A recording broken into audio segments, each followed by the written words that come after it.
What's up, guys? DTM here, back at it with my predictions for E3 2017. Today I'm going to talk about what I think we are going to see from Ubisoft at E3 this year. I'm really excited to see the new Assassin's Creed game. I'm a huge fan of the franchise, and I'm really intrigued to see what that extra year in development will afford Assassin's Creed. So let's jump into my predictions. First up, that kind of leads into my first prediction. Assassin's Creed will get a new installment announced and dated this year. It will release fall of 2017, and the game has originally leaked as Assassin's Creed Empire, but recently has changed over to Assassin's Creed Origins, according to leaks. The game is set in ancient Egypt, which is really intriguing. It's a super cool idea, and I'm really excited to see how Ubisoft handles the game's development. Next up, I think we're going to see The Crew 2 officially announced and revealed. It was kind of already teased at Ubisoft's earnings call that they had last week for their investors. So I think we'll get an official unveiling and an official fall release for The Crew 2. I played the original The Crew a very small amount. It was an interesting idea, but I think that it still has a lot more fleshing out to do to get it in par with something like Forza Horizon, which is another open world racing game.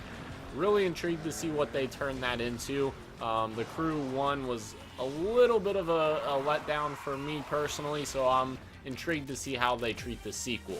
Next up, I think we're going to see Far Cry 5 get a full gameplay blowout at E3 this year. I think we're going to see a lot of gameplay elements take the stage, and we got a teaser trailer last week for Far Cry 5, and it seemed to indicate the direction the game is going as far as tone and setting and that kind of stuff. It's going to be really interesting to see what happens as far as the characters and the villains in that game. Far Cry often has a big name villain in the game, so I'm interested to see how that big name villain in Far Cry 5 is different than previous iterations of Far Cry games. Next up, I think we're going to see new updates officially announced and revealed at E3 this year for Rainbow Six Siege. We've continuously gotten new content, new operators, new maps, and etc. for Rainbow Six Siege, so I'm excited to see what else Ubisoft has up their sleeve for the game. It's a really fun game. I really love it. It goes back to the roots of Rainbow Six, so I'm really intrigued to see what else they have to show for Siege. Next up, I think we're going to see South Park: The Fractured But Whole. I think we'll see a large gameplay chunk shown off at E3 this year, and it's really exciting for me because South Park: The Stick of Truth was such a good game last gen. It came out towards the end of the life cycle of the 360 PS3 generation. It was a really good game, and I'm excited to see what Ubisoft's flair can add to South Park. Next up, I think we're going to see a new expansion officially revealed and announced for Ghost Recon Wildlands. They've had some new content updates for that game. To be honest, I haven't really played that much of it. I played in the beta that they had before release, and it really wasn't my kind of game, but I do think we will see an expansion officially shown off for Ghost Recon Wildlands. Next up, I think we're going to see an obvious prediction: Just Dance 2018 officially revealed and dated for this year.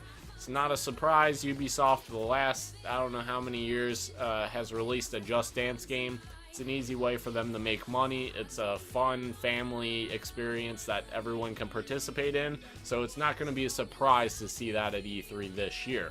Next up and lastly, and something that I am extremely excited for, I hope this happens. Please, Ubisoft, please do it. I think they will end their press conference with a new Splinter Cell game announced and revealed. Not just announced, but also revealed. Not just a teaser trailer. I think we're going to see some gameplay from this new Splinter Cell game with the return of Michael Ironside as Sam Fisher.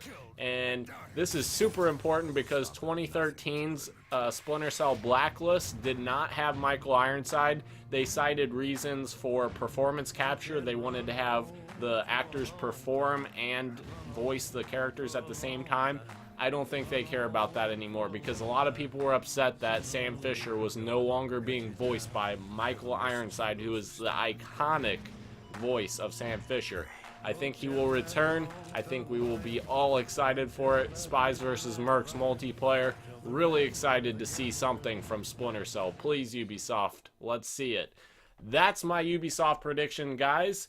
If you have any comments or you want to share your predictions for Ubisoft's press conference, leave them in the comments below, or you can contact me. I'm at DanIsDTM on Twitter, DTM on Xbox, or DTM3000 on PlayStation Network. I really appreciate your support, guys. I have one video left. That's the PlayStation E3 predictions. That will come out next week. Stay tuned for that. Like, subscribe, and share. Appreciate all your support. See you next time.